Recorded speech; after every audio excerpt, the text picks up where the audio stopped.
Rod সিমেন্টের যুগে বাড়ির ছাদে মাটির হাঁড়ি বসাচ্ছে কেন? যদি কোনো নির্মাণাধীন ভবনের ছাদে দাঁড়িয়ে দেখেন সারি সারি মাটির হাঁড়ি, ভাববেন না কেউ ভুল করে রান্নার পাত্র এনে ফেলে রেখেছে। বরং এটাই এখন আধুনিক নির্মাণ শৈলীর এক অভিনব অধ্যায়, যা প্রথম দেখায় যতটা বিস্ময় জায়গায়, প্রকৌশল বিদ্যার দৃষ্টিতে এটি ততটাই কার্যকর, পরিবেশ বান্ধব এবং যুগোপযোগী। এই কৌশলটির নাম ফিলার স্ল্যাব টেকনিক। আমরা জানি প্রচলিত নির্মাণে ছাদ মানেই দরকার প্রচুর কংক্রিট, রড ও শ্রম।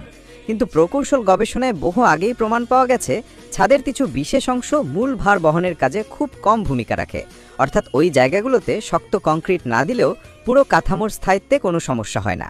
এই ধারণা থেকেই জন্ম নিয়েছে ফিলার স্ল্যাব, যেখানে ছাদের অপ্রয়োজনীয় অংশগুলো পূরণ করতে ব্যবহার করা হয় হালকা ও সহজলভ্য উপকরণ, ইট, ভাঙা টাইলস কিংবা সবচেয়ে জনপ্রিয় মাটির হাঁড়ি ও কলসি। কিন্তু কেন মাটির হাঁড়ি? এত ভঙ্গুর জিনিস ছাদে কিভাবে কাজে লাগবে? আসলে হাঁড়িগুলো ছাদের ভার বহনকারী অংশে নয়, বরং নিচের ফাঁকা স্তরে বসানো হয়। এই অংশে কংক্রিট পূর্ণ রাখা প্রয়োজন হয় না। হাঁড়ির ভিতরের ফাঁকা জায়গা বাতাসে ভরা থাকে, আর এই আটকানো বাতাসই ছাদকে দেয় এক প্রাকৃতিক ইনসুলেশন। বিজ্ঞান মতে বাতাস অত্যন্ত দুর্বল তাপ পরিবাহী, ফলে গরমের দিনে প্রখর রোদে যখন কংক্রিট জ্বলে ওঠে তখন ফিলার স্ল্যাব তুলনামূলক ঠান্ডা থাকে, ঘরের ভেতরে গরম ঢুকতে পারে না সহজে, এতে বিদ্যুৎ সাশ্রয় হয়। দক্ষিণ ভারতের রাজ্যগুলো কর্ণাটক, কেরালা, তামিলনাড়ু এই প্রযুক্তি বহু বছর ধরে ব্যবহার করছে। পশ্চিমা দুনিয়ায়ও পরিবেশ বান্ধব নির্মাণের আলোচনায় ফিলার স্ল্যাবের নাম ক্রমেই উঠে আসছে। বাংলাদেশেও সাম্প্রতিক বছরগুলোতে এর ব্যবহার বাড়ছে। বিশেষজ্ঞদের মতে সঠিকভাবে নির্মাণ করা হলে ফিলার স্ল্যাবের স্থায়িত্ব সাধারণ স্ল্যাবের মতোই, কখনো কখনো আরও বেশি টেকসই। এই প্রযুক্তির সবচেয়ে বড় সুবিধা হলো খরচ সাশ্রয়।